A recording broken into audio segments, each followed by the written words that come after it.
लेकिन सैनी, मौर्य, ठाकुर, ब्राह्मण, दलित, ओबीसी में बांट दो हिंदू वोट को। आज प्रधानमंत्री ने इसका जिक्र किया अपनी रैली में। तो आसिफ खान, देखिए, प्रधानमंत्री जी के सारी बातों पे हम भरोसा नहीं कर सकते। उन्होंने तो बहुत सारी बातें की हैं, बहुत सारे वादे किए हैं, सारे वादे वो झूठे करते हैं और चुनावी वादे होते हैं। देखिए, बात यह है कि अभी कपिल मिश्रा जी कह रहे थे कि हिजाब पहनना गुलामी है। तो मतलब कि कोई धार्मिक वस्त्र को पहनना अगर गुलामी है, तो क्या ये योगी आदित्यनाथ हिजाब को को गुलामी पहनना, अधिक वस्त्र को नहीं। क्या योगी आदित्यनाथ धार्मिक वस्त्र पहन करके जो हर जगह जाते, क्या वो गुलामी कर रहे हैं?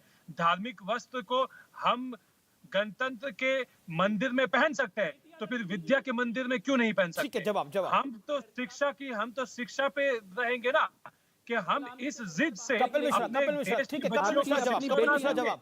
हमारे यहाँ पे कोई सती प्रथा के समर्थन में कोई औरतें नहीं आई।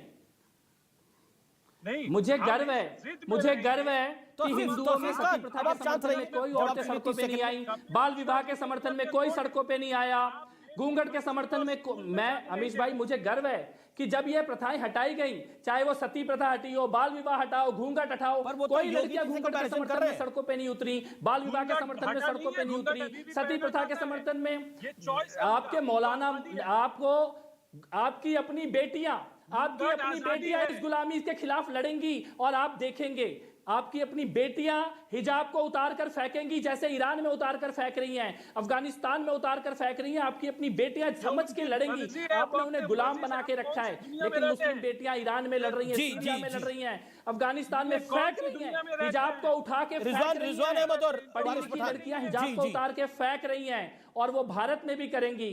आप उन्हें गुलाम बना के रखना चाहते हैं। भारत में तो लड़कियों ने छोड़ दिया था, आप मजबूरी ला रहे हैं वापस हिजाब की। कोई पढ़ी लिखी लड़कियां पूरी दुनिया में हिजाब को छोड़ चुकी हैं, भारत में भी छोड़ेंगी। होने के बाद ज्यादा से ज्यादा लड़कियां हिजाब पहन रही हैं। आप आंकड़ा उठा करके देखिए, आप रियलिटी से आप चाहते हैं कि हिंदुस्तान में ज्यादा से ज्यादा लड़कियां हिजाब पहने। आप उन्हें गुलाम बना के चाहते क्या है? आप कहना क्या चाहते हैं? मुल्ला और मौलाना को गुलाम बना के रखना। आपको ऑडियो तौसीफ ठीक नहीं आ रहा, मैं वापस करूंगा। रिजवान, योगी आदित्यनाथ भगवा डालते हैं, गुलाम बनाना चाहते हैं जी। योगी आदित्यनाथ भगवा डालते हैं, उससे कंपैरिजन हो जाता है। ये महिलाओं की आजादी होनी चाहिए। कौन सी महिला आजाद होकर वो पर्दा करना चाहेगी, घूंघट करना चाहेगी, हिजाब पहनना चाहेगी? लेकिन इस देश की पॉलिटिकल पार्टियां और बड़ी बड़ी पॉलिटिकल पार्टियां जो प्रोग्रेसिव सोच की बात करती हैं, बड़े बड़े एजुकेटेड नेता जो बाहर विदेशों से पढ़ के आए हुए हैं, वो इस समय हिजाब को डिफेंड कर रहे हैं और फिर कह रहे हैं कि हम लड़ सकते हैं, लड़की हूं, लड़ सकती हूं मैं। जी जी जी, दो बातें अमीश भाई आपने बोली और कपिल मिश्रा जी ने बोली कि पढ़े लिखे लोग खड़े होके हिजाब के फेवर में आर्ग्यू कर रहे हैं। अरे साहब, हिजाब तो कुछ भी नहीं है। इन पढ़े लिखे लोगों ने कोर्ट में खड़े होकर तलाक के बिद्दत के फेवर में आर्गुमेंट किया था। इन पढ़े लिखे लोगों ने खड़े होकर शाह बानो के खिलाफ आर्गुमेंट किया था। तो ये जो बेशर्मी है ये आज की नहीं है, ये 40 साल से चली आ रही है, पहली बात। दूसरी बात अमीश भाई एक बड़ी महत्वपूर्ण उठा रहा हूं, आप मुझे समय दें। मैं अगर मुसलमान ना होता, मैं तब भी पोर्क ना खाता मेडिकल रीजन से, मैं शराब ना पीता, मैं सिगरेट ना पीता और मैं पान नहीं खाता। इस्लाम में पान खाया जा सकता है लेकिन मैं नहीं खाता। दांत बिल्कुल साफ हैं क्योंकि ये मेरी चॉइस है। एक मूल सवाल ये उठता है कि क्या एक मुसलमान लड़की अगर मुसलमान ना होती तो क्या हिजाब और बुर्का पहनती? द क्वेश्चन इज कि हिजाब मजहब की मजबूरी है या एक मुसलमान लड़की का चॉइस है, और अगर वो मुसलमान ना होती तब भी क्या वो अपनी इज्जत बचाने के लिए बुर्का पहनती? जवाब है नहीं पहनती। जवाब है वो हिजाब नहीं पहनती। हां, चूड़ीदार कुर्ता दुपट्टा पहनती, इतना मैं मानता हूं। ठीक है, वारिस जवाब दे रहे हैं। देश में बहस होनी चाहिए महिलाओं को बिठा के। देखिए अमीश भाई, अभी किसी ने कहा अफगानिस्तान, ईरान, वहां पर हिजाब पहनते हैं तो उनके साथ ऐसा होता है। मैं बताना चाहूंगा फीफा वर्ल्ड कप जो स्पॉन्सर होता है, जो आप हम सब देखते हैं फुटबॉल बैठकर, वहां पर भी हिजाब पहनकर फुटबॉल खेलने का परमिशन है। बात नंबर 2, इंटरनेशनल बास्केटबॉल एसोसिएशन, जहां पर बास्केटबॉल खेला जाता है, वहां पर भी औरतों को हिजाब पहनकर बास्केटबॉल खेलने की इजाजत है। हमारे देश में भी इतने बरसों से हिजाब पहनने की तो इजाजत थी, वो तो पहन रही थी हमारी बहनें। अचानक किसने शुरू किया, मैं बताता हूँ।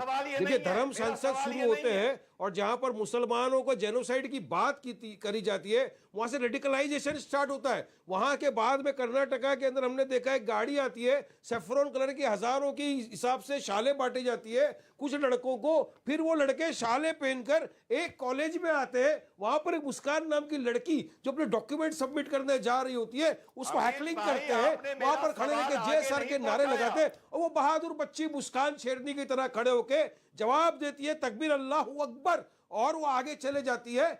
और वो लड़के एक जगह जहां पर हमारा तिरंगा लहराना चाहिए, वहां पर जाके भगवे का झंडा लहरा देते हैं। तब ये रेडिकलाइजेशन कौन कर रहा है, उनको शुरुआत किसने की, शुरुआत क्यों की? अब उनके खिलाफ तो मोदी भी साइलेंट है, उनके खिलाफ तो मोदी नहीं बोलेंगे कि नहीं ये गलत है या उनको सजा मिलनी चाहिए। अरे मोदी जी को हमारे मुसलमान बहनों की इतनी फिक्र है। ट्रिपल तलाक के वक्त उन्होंने कहा था कि मुसलमान मेरी बहनें हैं। आज आपने मुसलमानों को, बहनों का, औरतों का बेड़ा गर्क कर दिया ट्रिपल तलाक का कानून लाकर।